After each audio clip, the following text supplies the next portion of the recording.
The world is full of mysterious places that have baffled scientists for centuries, from unexplained natural occurrences to strange islands inhabited by hostile creatures.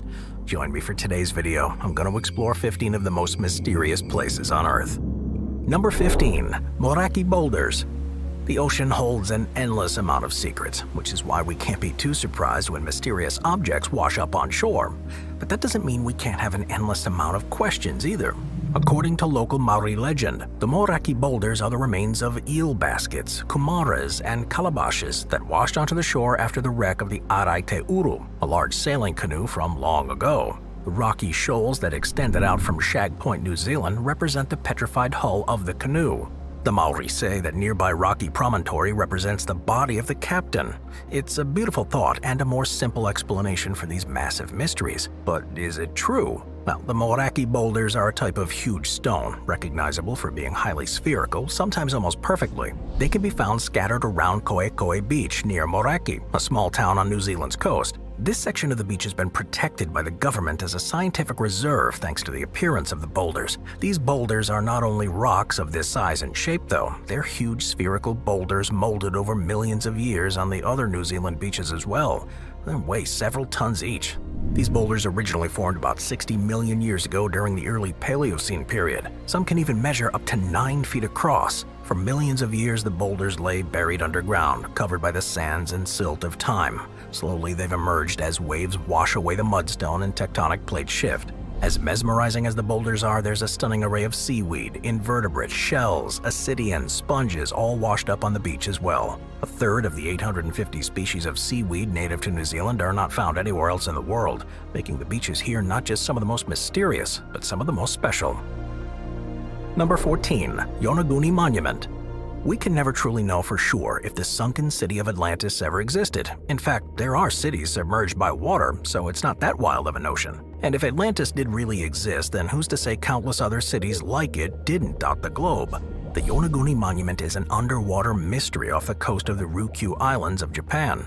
This massive underwater rock formation is speculated to have existed more than 10,000 years, but whether the formation is completely man-made, entirely natural, or has been altered by human hands is still up for debate. The monument was first discovered in 1986 by a diver searching for a good spot to watch hammerhead sharks, so imagine his surprise when they found that. After its discovery, Masaki Kimura, a marine geologist at the University of Ryukyu, explored the monument for nearly 2 decades. Kimura remains convinced that the site was carved thousands of years ago when the landmass was above water. According to him, the Yonaguni's numerous right angles, strategically placed holes, and aesthetic triangles are signs of human alteration. Kimura also believes that a pyramid, castles, roads, monuments, and a stadium can be identified within the structure, which for him is evidence that the monument is what remains of the lost continent of Mu, the Japanese equivalent to Atlantis. As with most theories about lost civilizations, Kimura has been met with controversy about his beliefs.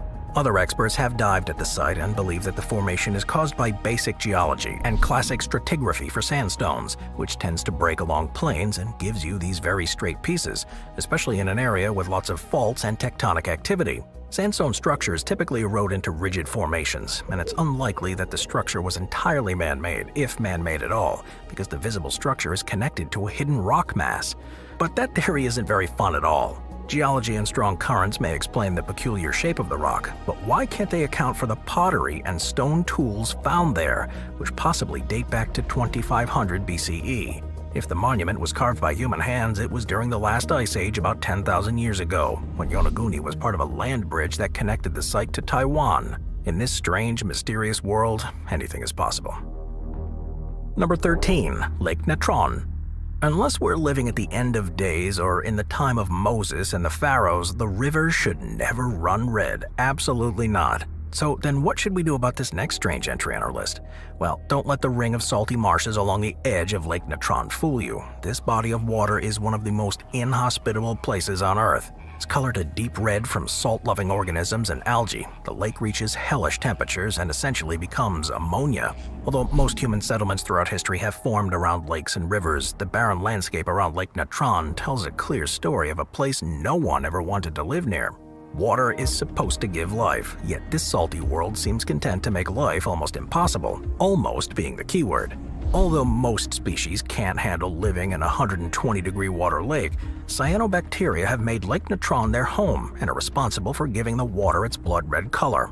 This algae growth has fostered the development of lesser flamingo nests, too. Amazingly, 2.5 million flamingos make Lake Natron their home, and it's considered one of their only breeding grounds, making preservation of the lake an environmental concern.